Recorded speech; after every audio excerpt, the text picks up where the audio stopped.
Now, if this is your first time interacting with SASE Professional Charleston, welcome. We're very glad to have you here, and we would love for you to visit our website to learn more about our chapter's mission, who we are, ways to get involved, and how to contribute to our initiatives. Our website is SASE, professionalcharleston.org. Now I'd like to pass you off to our Executive Director, Contran, who will be leading tonight's discussion. Contran. Hey guys, how's it going? I really want to welcome everybody, mostly SASE Pro Charleston members. I also want to welcome SASE members enterprise-wise, and the curious guests that we have in here today for our first webinar. And curiosity is, is a great thing to have. Tonight, as you can see, if you came in a little bit earlier, we're going to try to keep it very relaxed. And with that being said, our webinar is basically going to be a Q&A, so it's not going to be too complicated.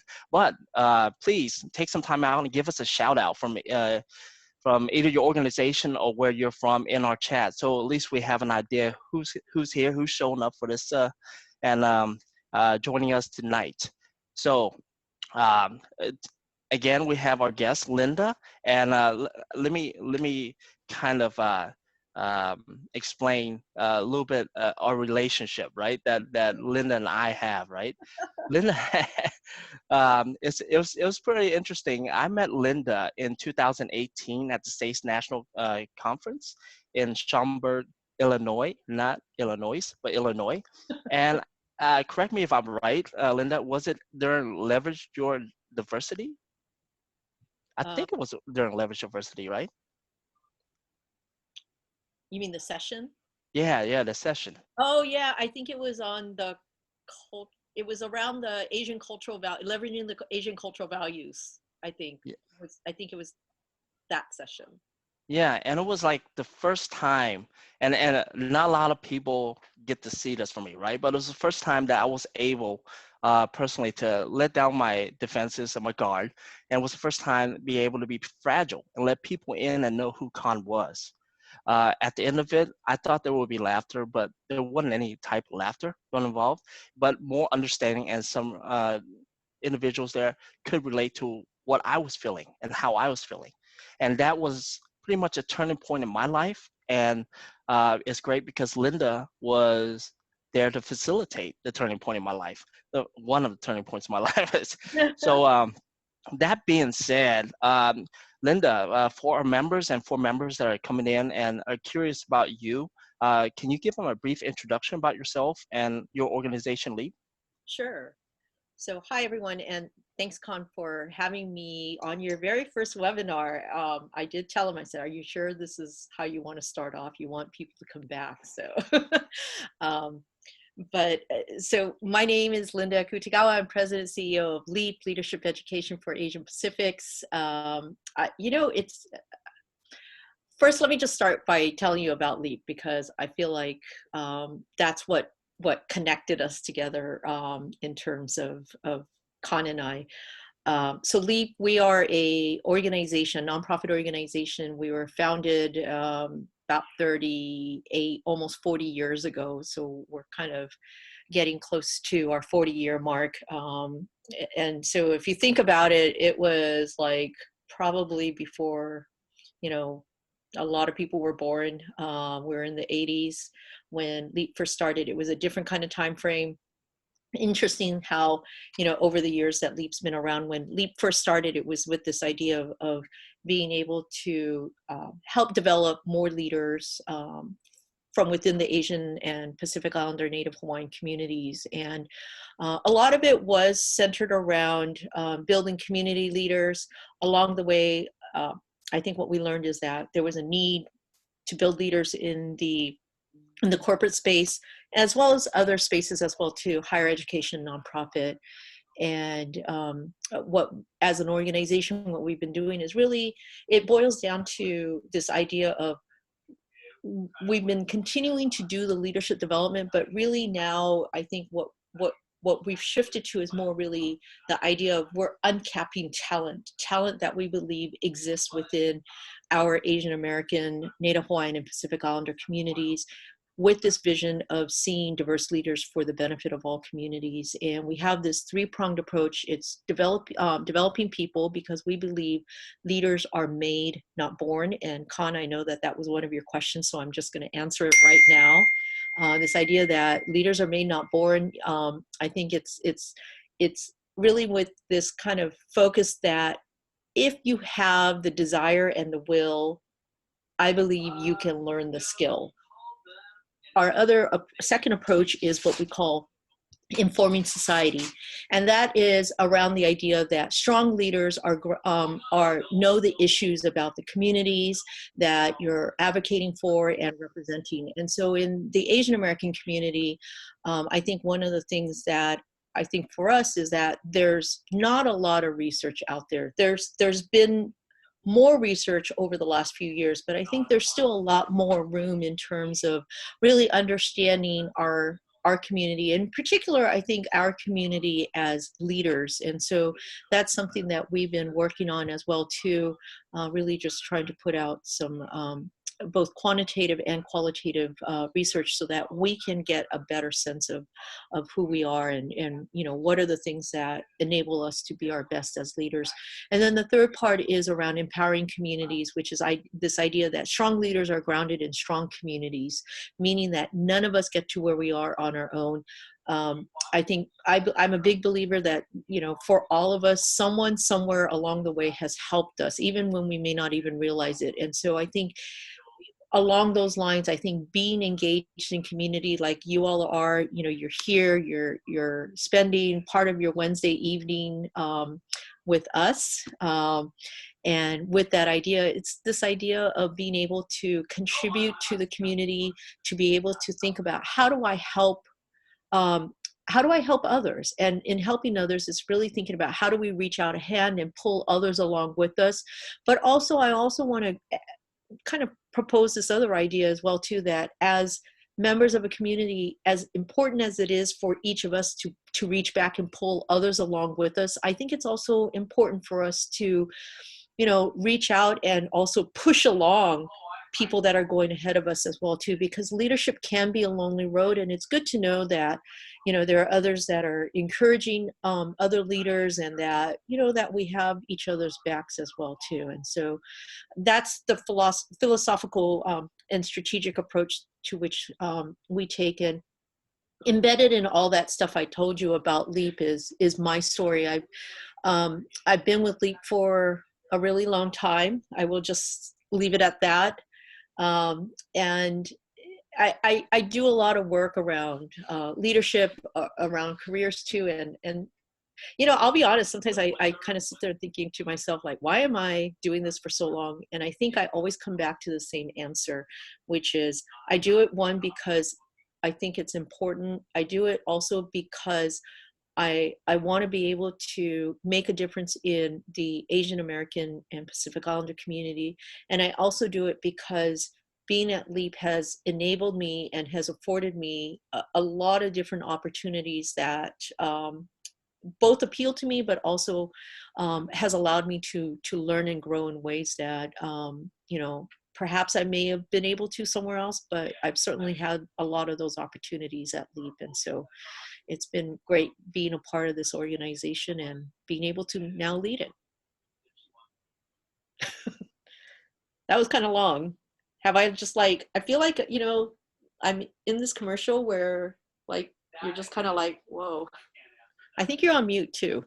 No, I think you're right. So understand that it wasn't long. It was great because, you know, I took a lot of information from it about how LEAP was empowering to you and the communities outside of it. In the last 35 years, advocating for APIs or Asian Pacific Islanders, has LEAP seen any dramatic changes in the you know, the leadership roles versus where we started off a long time ago? Yeah, and that's a great question. I think, yes, from the time that I started, you know, we were just literal. I mean, you know, the number of executives that I think were out there were not in really double-digit numbers. I mean, they were certainly, I think I would call them single digits, and I think that that has changed. I think we certainly are seeing, and we do have many more senior leaders. Look, I mean, we got CEOs of companies too, right? Of all different kinds of Asian ethnicities, and then there's certainly a wide range and array of C-suite and senior executive level leaders. And I think that is a really big, huge change. I think to a degree, there's been some change to the conversation, but at the same time, there hasn't been that much of a change. I think there's still conversations around, you know, glass ceiling, bamboo ceiling, things around, you know, I think about how do you be your authentic self without losing yourself, you know, on that road to leadership. I think a lot of those same questions that existed when LEAP was founded, which, by the way, for clarification, I just want to say I'm not that old and I haven't been at LEAP that long. So just want to just say that. But when LEAP started, I think those were some of the larger issues that that they were facing. And so, you know, as much as things have changed, things have not changed. And I think there's still similar issues. And then there are different issues that I think we're staring at. I agree. I agree. And so, as you were talking about that, I was thinking about, you know, and of course, it's not one of my questions. I'm just going to go out on a limb right here, but assimilation, right? As Asian Americans and Pacific Islanders, we assimilated into American culture and how we want others to perceive us, right? So in a way, I feel like even though I've been doing this probably 25 years, I realized with the generation change, first and second generation, my friends and I, well, we still come together and ask ourselves, like, how can we respectfully, even though, you know, I'm like, okay, I assimilated, but then I come to find that there's some things about myself or first generation, or even, you know, millennials right now, that we want to respect our culture, but we don't know how to speak up. We don't know how to express ourselves. You know, what is a balance? Do you you know, your opinion? What is a good balance, and how can we balance that into the workforce and the work culture? Yeah, that's a great question, and I'm really glad that you asked that about balance. And I think, you know, I will say that assimilation is a pretty loaded word depending on who you ask, right? I think, you know, the idea that if you assimilate like the Borg, right, you're just going to lose yourself. And I don't think any one of us wants that to happen. I think we should be rightly proud of everything that makes up who we are. That includes our culture, but, you know, I think I'm also a believer that we also have multiple identities too, not in the kind that, you know, we're schizophrenic or anything like that, but I think we have those intersectional identities that make up who we are. So I'm not just someone who's Asian. I'm not just a woman. I'm both. I'm also someone who is a Gen Xer versus, you know, you're a millennial. You're a parent. I'm a fur parent. I don't have kids, but I have a dog, and she is Yeah. like my child, you know. So, and then there's also all these other kinds of kind of, I'll call intersectional identities. Whether it's like, you know, you're a Southerner, I'm a West Coast person because I live in California. We're both Americans. If we were to go outside of the U.S., you know, we're also, from an identity perspective, we're also Americans as well too. So, you know, taking into account all of those things. I think finding, really, I think it starts with really self-reflection, self-awareness, and really, I think just taking that time and really allowing yourself to really think about, who are you? What's important to you? And as you think about those, who are you, what's important to you, you also start to think about, from a cultural perspective. I think we all want to honor our culture, but frankly, I will say that there are some things from my culture I have decided to keep, and that no matter what, you know, I'm going to keep and I'm going to honor that. But there's also other stuff that I'm like, doesn't work for me, right? It doesn't necessarily align with who I am as an individual. And I think that those are choices that I have made that I've reconciled, but also the parts that I've decided that are important to me, that are non-negotiable and that I do not want to give up.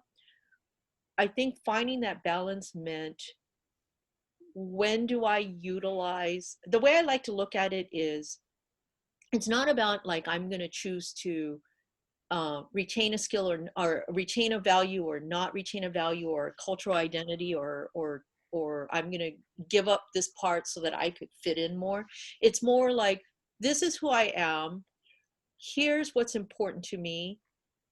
Here are the ways, the different ways that I could express who I am, depending on the situation, depending on the environment, depending on who I'm with, frankly, and really thinking about it from a perspective of just, I kind of think about it like I have this imaginary toolbox, right? Like I walk around with this toolbox and I think, okay, I'm with this kind of group of people and this is how I'm going to interact with them, because this is what I know. One, this is how I want to interact with them. This is how I know they want to interact with me. But it's still in alignment with what's important to me from both a values and a cultural identity perspective. And then I may be with another group of people, or I may be in a different environment where I think, okay, if I'm going to show my authentic self, it may not be in exactly the same way that I would have shown up with a different group of people. And it's just really thinking about, what's the skill set that I got to pull out that's still going to allow me to honor who I am, but still be able to show up in a way that's going to enable me to both fit in and be effective in this other environment. And the way, I guess one way to look at it is, I use this analogy a lot, is that we're each like a prism, right? We have like different facets to ourselves. And think about the friends that you have, the people that you know. And there's probably, a set of friends that you do certain things with. And then there's another set of friends that you do other things with. And then yet you have another set of friends that you're, do something totally different. And then with some of those friends, you might just never imagine them ever meeting, right? Because you're like, nah, but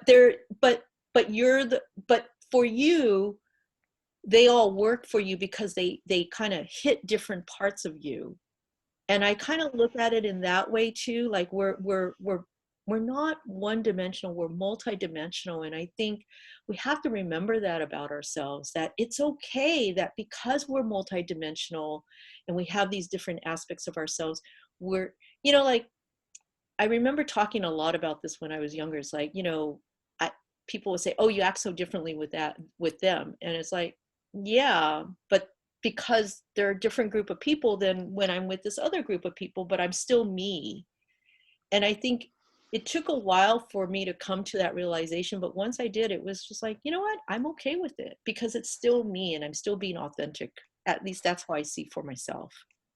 Yeah, that was pretty much, I wrote that down. How long did it take you to actually find that balance when you said, I'm me. And if you don't like me, that's it, But if you like who I am, let's be friends, right? Yeah. When was that, that turning point when you're like, Linda, you're just fine being yourself? Because Yeah. I find myself probably 2 or 3 years ago when I just broke down, and I feel like I was at my lowest when I found myself. I was like, you don't have to please anybody. Yeah.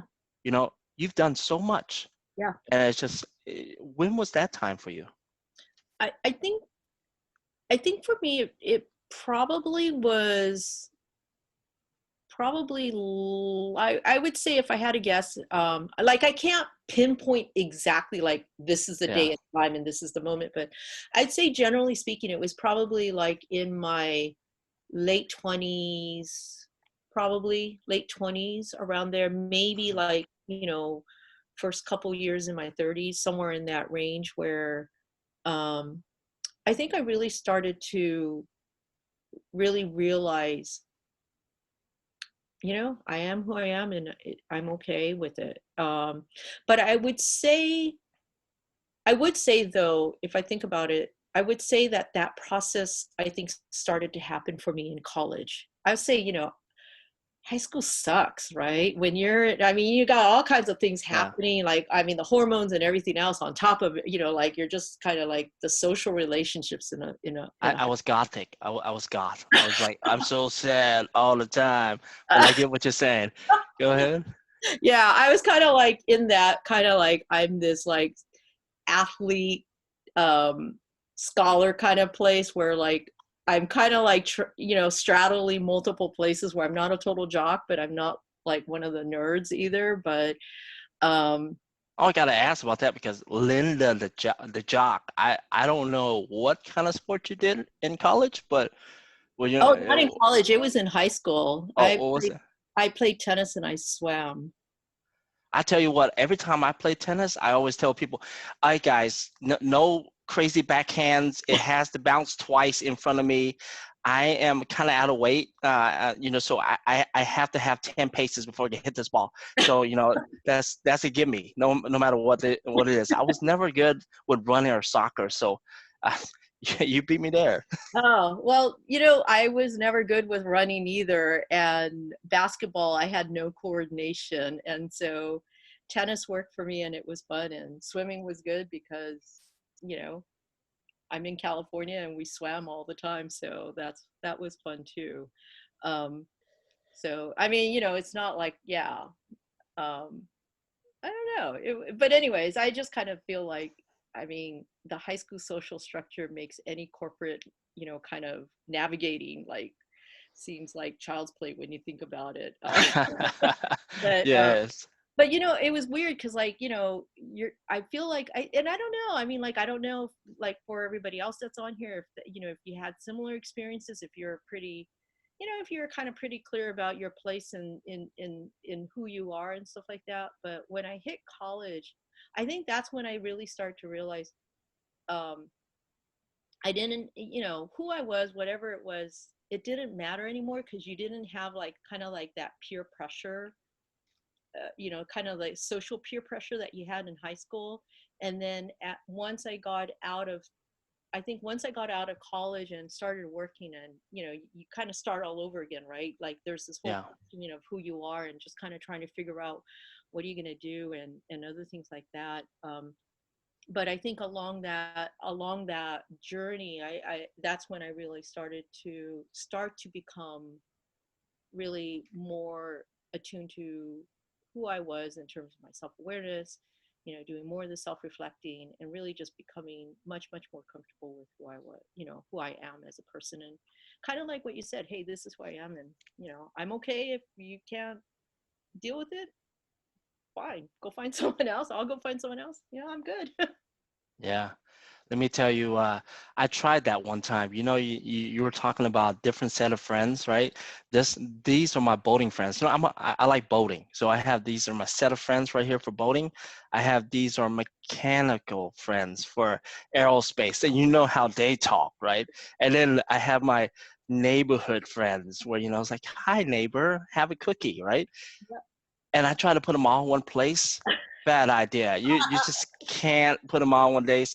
Uh, the aviation guys and girls can't deal with Sensi people because you know they're just overly aggressive. So it's just like my wife said, never again. Don't do it. Don't even think about it.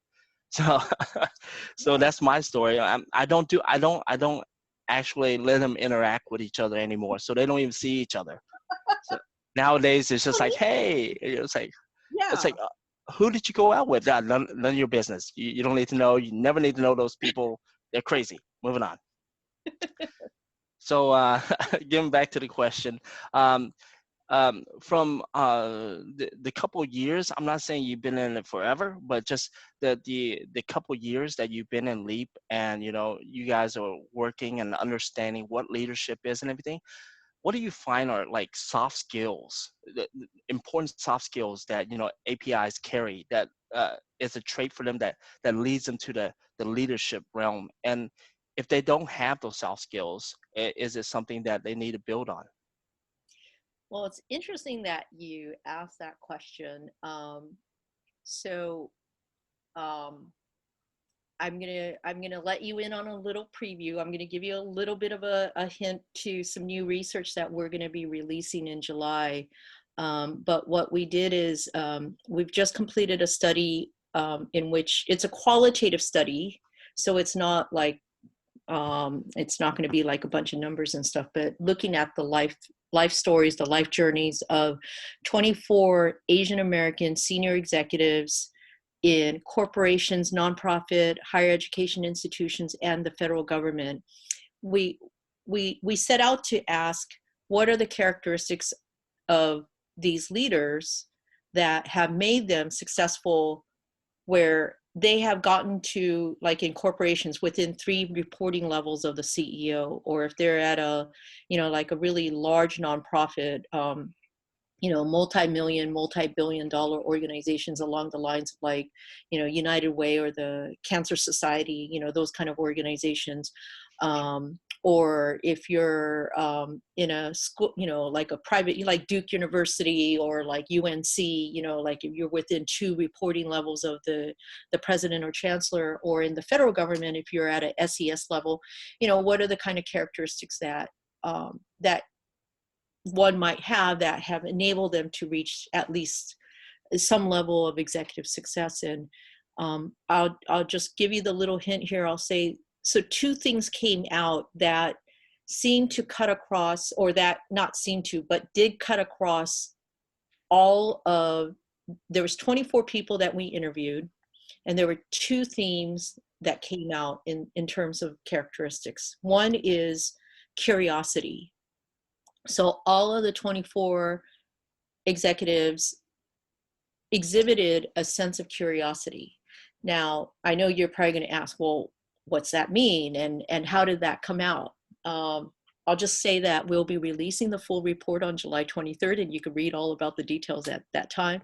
But curiosity was one of those characteristics that helped these folks move up to the top. The other characteristic that was common throughout all of the 24 executives was this idea of being in service to others. So, being people focused and thinking about other people. And the thing that I would say about all of those characteristics, or those 2 characteristics, is it goes back to what we were talking about earlier about how do you find that balance? Curiosity and being in service to others, you kind of think, okay, well, I'm going to go out and I'm going to ask all these questions, or I'm going to just like, how can I be a servant leader? It's not as clean and as simple as that. And I think that that's what makes leadership a little bit challenging, because what we found is that even though these were common themes, for all of the 24 executives that were interviewed, what was also clear is that their paths and the pathways that they took, the styles that they use, even the mindset that they have, even their cultural values were all very different. So there wasn't like one kind of common set of styles. There wasn't one common way of thinking. They were all really different. And that's what made it interesting. And that's what I think is going to make it interesting for all of us too. Thinking about your path to leadership, you don't have to kind of force fit your way into a style. It's just really thinking about, what are the kind of skill sets you have? What are the skill sets you need, given the kind of organization you're in? And how do you, one, acquire those things that you may need to survive and to navigate through your organization? But also, what are those skill sets that you currently already have that you can continue to strengthen and hone, and then find a way to understand, when do you use it and when do you not use it? So when do you dial it up and when do you dial it down? I think that's really the key skill, knowing when to dial it up and dialing it down. And that's where I think having mentors, people that you could talk to that could give you, you know, what I call kind of that intelligence, not business intelligence, but more of the people organizational kind of intelligence. And you get that through communications, talking to people, building those relationships, you know, finding mentors, people who are willing to, you know, to help you and may want to take you under their wing and even be your sponsor. I agree. I agree. In my career, I the last 3-4 years, I've been working for upper, try to get upper mobility, and I find it really hard to find mentorship, right? So I've tried 4, 5, 6 different mentors, all director positions and everything, but I find that they weren't really relating to me. They were just more like uh, they were more wanting to just hear themselves talk, right? And how do you find a good mentor when you do, like the collegiates that are coming out and going into the workforce, or the young professional trying to move up in the ladder of leadership? What are the traits of a good mentor that they need to look out for? Like, what um, is the right type of mentor versus what is the wrong type of mentor? I'm trying to ask.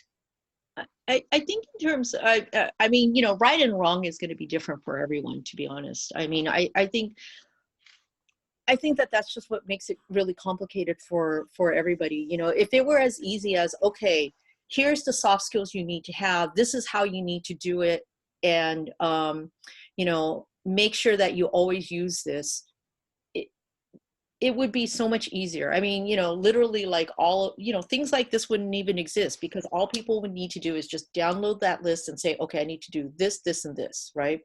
So because it's not that simple, you know, in different places, how much do you use a certain soft skill versus not use a certain soft skill is going to be very different. And it's the same with the mentors too. I think, you know, I go back to what you're saying about, you have your boating friends and you have your neighborhood friends, and then you have what was the other friends that you said? My aviation Your friends, aviation friends, right? the So very exuberant ones. There we go. okay, so I think it's the same kind of idea. Is one, I think I've gotten past this idea that we have to find somebody who's like super senior level. I think that helps, but you still gotta, I think, find people that you feel like you could connect with. You know, I know a lot of companies have these formal mentorship programs, and you're matched, and, you know, you kind of do the polite talk. And yeah, I mean, frankly, yes, I think you do get a lot of people who just want to hear themselves talk. And, you know, once in a while, it's like, you know what, just listen to them, and there may be nuggets of things that may be useful. But at the same time too, what are you doing to try to deepen that relationship with that person? Are you also holding back? And even if you're not, if you're really just opening yourself up, you know, it could be that, you know, look, at the end of the day, we all know that we're not going to be able to be friends with every single person. And so I think, so with that thought in mind, think about, one, what's your goal? What do you want to try to accomplish? What are you really interested in? And then as you think about that, then who are the right kind of people that can help you either understand something, understand you know, like a certain area of work, a certain organization, a certain kind of function, you know, and then think about, okay, who are the ones that I might be able to connect with? Sometimes I think we have to go super high level, but sometimes it may be as simple as, you know, just trying to build a relationship with someone who's, you know, a level or even 2 levels above us, not that much of a difference. And we may actually find that we may get more value from someone like that, especially as a younger professional. I think when you're a young professional and you're just starting out in your career and you're trying to reach out to somebody who's, let's say, a director or VP, I think what I see this happen a lot. I think for folks at that age or that level, they're kind of like in this, they kind of go into Yoda mode. You know what I mean? Like Yeah. I am so experienced. I'm at this level and I want to give back and I want to impart my knowledge to all the young folks and other things like that. And so they pontificate like I'm doing right now because you asked me to. But, you know, sometimes you're not going to get the value that you want. Sometimes you will. But I think sometimes when you get to somebody who's a little closer in maybe either experience or level, you might get more meaningful mentoring. And by the way, when you have someone that close, you kind of get moved along with them too, if you build a strong relationship with them too. So as they move along, they may help bring you along with them as well. And I agree because in my life, whenever I talk about mentorship, I don't believe there's like one such mentor, right? Yeah. Like for myself, who's my personal mentor? Who's my work mentor Yeah. or my mental mentor, right? Yeah. Somebody that I could talk to Yeah. and they can understand who I am. Yeah. I find that my wife is really good as my mental mentor and my personal mentor, right? Mm-hmm. When I'm down and low, she's always there, and that's the person that you're gonna grow old with, so you're gonna live with, and you you hope that you find that person to be with you.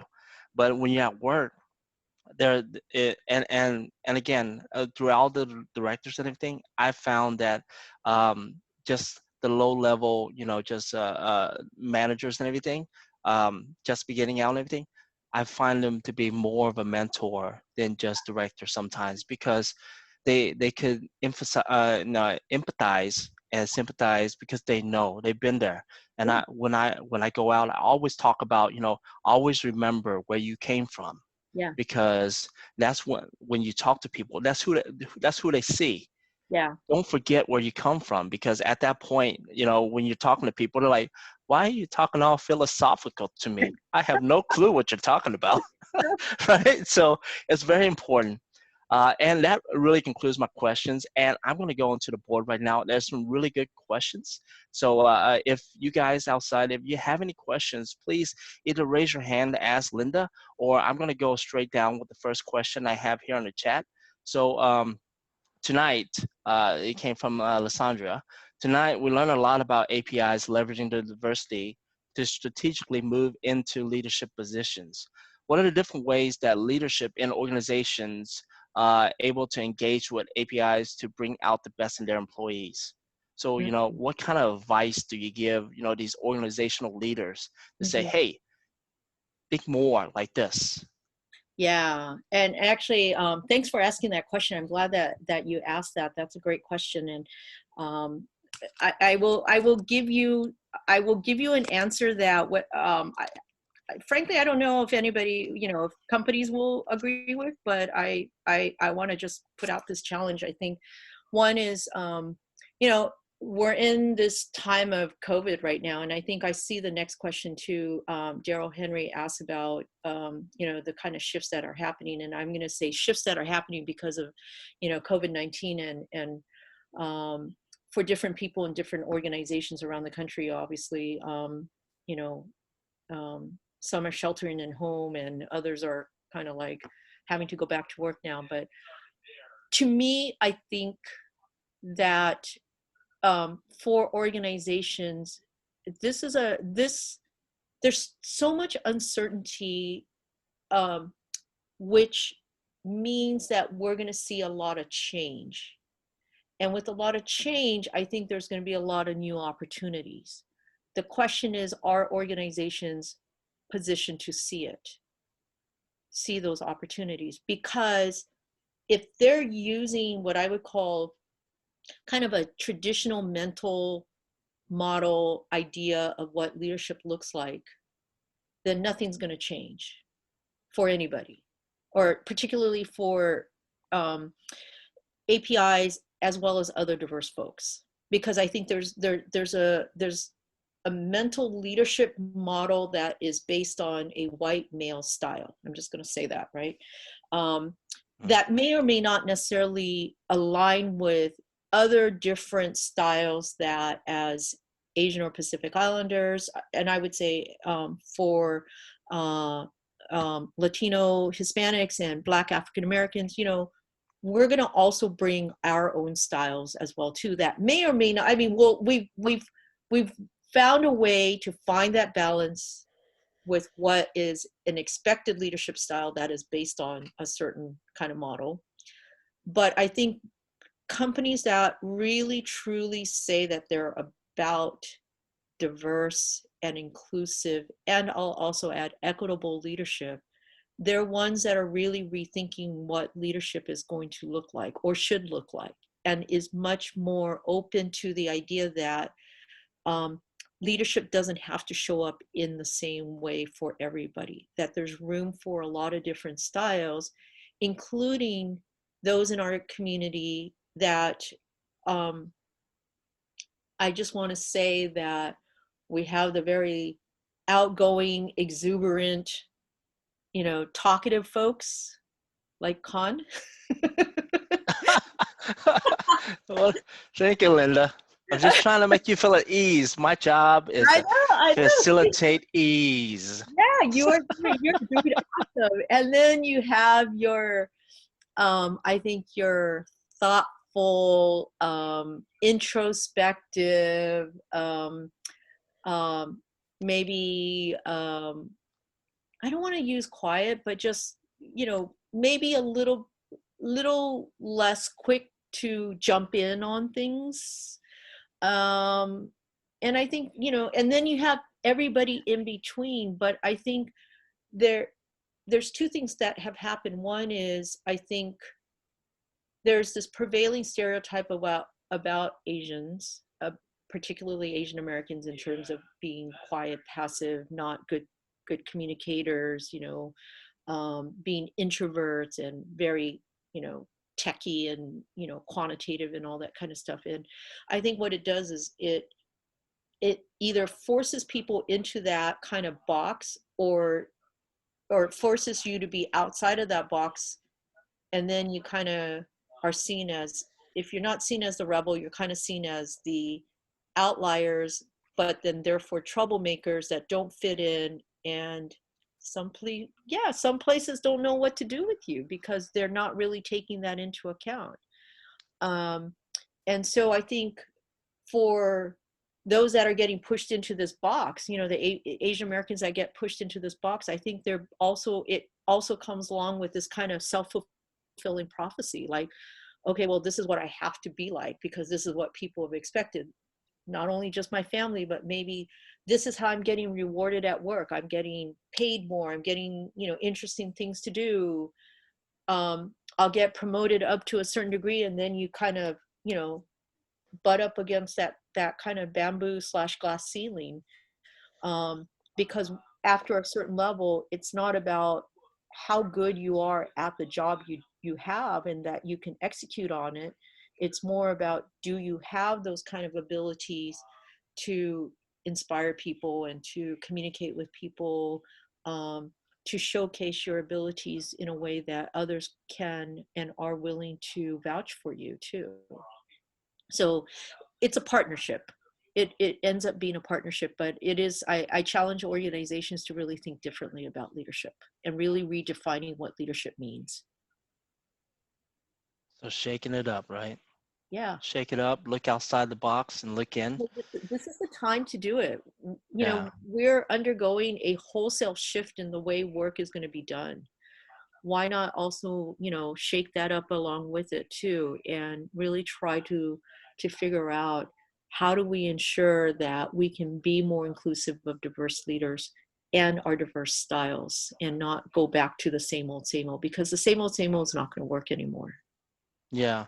I see you were talking about the bamboo ceiling and the glass ceiling, and man, we could talk so much about it, and we could have a whole conversation on it. And I'm not going to ask it because, you know, it's going to take too long, and we have like 9 minutes. And you So, got yeah, right. But we have a private question come in, and the question is, how does LEAP monitor the progress of its participants in the LEAP program? Do you guys have like some way to monitor these individuals and see what is important to them? We're trying to stay in touch if we can. We've tried over the years doing surveys. I'll be honest, it's been really hard, partly because it takes more resources than we have, partly because, you know, the way we've been using it. I will say this to everybody: update your LinkedIn profiles. Because I just did that. that is actually a really good way. Well, one, that's how we also track down some of our alumni to see what's been the changes. You know, have they changed jobs? You know, what are they doing now? So that is one way in which we've been able to at least keep track with folks. You know, sometimes people move on and they don't update their contact information with us. But also, you know, in terms of a LinkedIn profile, I will say that I find that it is a really useful way for people to get to know and to find, you know, each other and to really know something about us. You know, so like if I introduce you to someone else, usually I'll send a LinkedIn profile to, you know, on that person, just so that you could kind of check them out. And I know people do that to me too. So I think that's why I think just a little tidbit there. That's a good tidbit. And just final questions before we close. Maybe final question, but I just want to know if Linda today, right? We talked about this. If Linda today was to go back and talk to Linda in the past, or you know, we're talking about young professionals or you know collegians coming out, what would you tell them, or what Oh, would you tell yourself that something that's important to you that says, hey, this you need to stop doing this, or you need to do this, and this is going to change your life? yeah.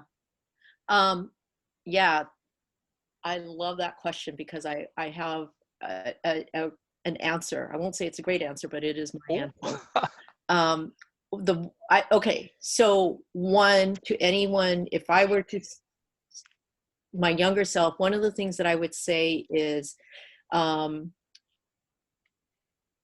take as many opportunities that you can find to try out all different kinds of things, whether it's if you're in school, because I don't know if any of the collegiate chapter folks have jumped on. If you're in school, find those opportunities to do some kind of internship, do a co-op, something where you could try out different things. If you are a young professional, you're like in your first job or you're early in your career, explore and find out from within your companies, are there opportunities where you could get into some kind of rotational program? Because the more you can get exposed to different parts of the company early on, the better positioned you will be. Because you don't have as many years under your belt in a way. You have lots of different options. Frankly, I think also I go back to, you know, kind of what I said earlier about some of the, you know, like senior level people, you know, wanting to take young people under their wings and stuff like that. I think when you're younger, when you're younger, that, hi there. Dad duties. There you go. Go ahead. Go ahead. That's also something else that I think better positions you. I will also say that when you're in your early 20s, you know, that is the time to, if you don't have a rotational program, you know what? Make up your own. Try out different things, even if it means leaving your company and taking that risk. Although I will say, I will caveat it by saying, I don't know, you know, in different parts of the country right now, with the way the kind of the economic situation is, may not be a right time to just do some job hopping. But when things do get better, I think that if there's opportunities to move around, you know, try out new companies, go to different geographies, you know, try out something totally different. That's what I would tell myself. As much as I love working at Leap and doing what I do at Leap, you know, I think that that's one of the things that I wish I had been more proactive in being open to all, you know, trying out all those different opportunities. It's not saying that I wouldn't be where I am, but I think when you're in your early 20s, before you have a lot more responsibilities, it's much easier to make those, you know, try those different kinds of experiences. And I think a lot of people talk about that. It is absolutely true. It is the time to try out all that stuff. And then you discover, hey, things that you may not have thought you were interested in or capable of. And I agree. Um, I started my life off just traveling a lot, right? Doing all kinds of stuff. One of my first things in when I started aviation was, do I get to travel? They're like, Yeah, what are you thinking about? And I said, I want to travel. And you know, the opportunity to travel all around the world and to see all kind of nationalities, see how different cultures yeah, exist, you know, persist out there. Let me tell you, before September 11th, right after September 11th, I was really angry, right, as an American, and I was not really friendly to you know, my Asian friends on the Southwest, right, and um, it took me going into countries like Kuwait City, Iraq, and you know, and Afghanistan to realize that uh, they're really normal people, right? Everybody's trying to live. We have a few that, you know, it's just more aggressive, reactive than others, but the you know, you can't just judge everybody or judge something you don't see. You have to go see it for yourself. yeah, Like I love how Europeans live day by day and getting your fresh fruits and vegetables and everything. I wish, you know, sometimes when I go back to the States, I wish we do the same. But you know, is I immerse myself in cultures, I immerse myself in languages to understand that. And I really like that you said that because if I had an advice for young me, well, I already gave myself that advice. But if I have advice for young professionals out there, or you know, just a little bit over professionals that haven't seen the world, yeah, and you feel like you've already came with your assumption how, you know, how a culture is and everything, please go see it, go enjoy it, go yeah, immerse yourself. yeah, Language and everything, it's beautiful. It's beautiful because you start seeing their point of view. You start looking outside, you yeah, know, the box and looking in, and that is when you get a different perspective, yeah. and then come back and talk, you know. So because it's important that, you know, you immerse yourself a little bit. um, with that being said, I want to say thank you, Linda, for being here. I want to thank you for all the participants that were here today to listen to you. And really, you know, when I left your course 2 years ago, I wasn't ashamed of who I am. I ended realizing that I wasn't ashamed of who I am, right? I left feeling more inspired and more empowered to go out to understand, empathize with you know, other APIs and mentor and their feelings. When I talk about the difference between a work mentor and a mental mentor, I Mhm, feel like I'm more of a mental mentor to mhm. let them understand that failure is not the end. Yeah, Failure is the beginning, yeah, you know. And there's a ended on the last proverb, which is a Vietnamese proverb I remember, is uh, you know, failure is the mother of all success. Until you can succeed, you have to start with failure. yeah, So that, yeah, with that being said, I think that's the hour. Thank you so much. Thanks for everybody coming. Linda, hopefully we could do this again. And let's, if we talk about this again in the future, let's do the bamboo ceiling because I love the bamboo ceiling. There's so many things and many ways we oh, can yeah, talk about it. yeah, Yeah. definitely, definitely. Well, thanks for having me. This was great, and I appreciate being part of your inaugural kind of webinar series. And thanks to everybody else, you know, who was on here. I know that you had some engagement. Um, yeah, you know, I do want to say, I noticed that Gerald has a question here, and if he's still on, I was just going to say, how are APIs adjusting to being, as you say, more people focused? You know, I think that's part of the transition of skills that anyone who's looking to move into a leadership role is really, you know, really thinking about. It's no longer about you. And I think those are the kind of, we have those natural abilities already. We just need to employ those. And sometimes we get into this one mode, but we really have these other things that are part of our culture. And it's just remembering that all we have to do is bring in the kind of things that we've already been raised on, and we can be successful as leaders. And I think sometimes we think they're separate buckets, but they're not. So anyways, I just want to say thank you to you all. Hope that I'll be able to see you again, and kind of looking forward to, I don't know, maybe if not another SASE conference, then something else.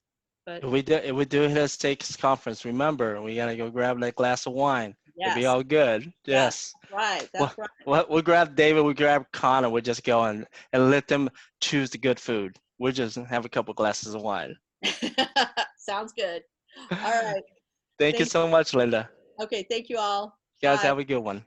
Good night.